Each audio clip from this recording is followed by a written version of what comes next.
Alright, I got another video for you guys showing you guys how to replace a BMW key, the battery. I'm going to show you guys how to remove the back and to replace the battery for this type of remote.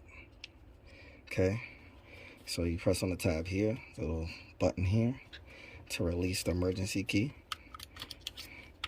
Okay, then there's going to be like a little tab here on the side.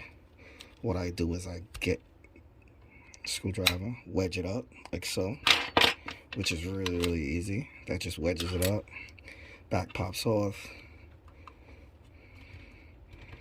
Battery's in here.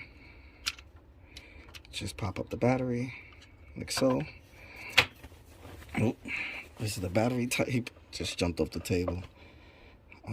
It's a CR2450. Okay, then you get the new battery.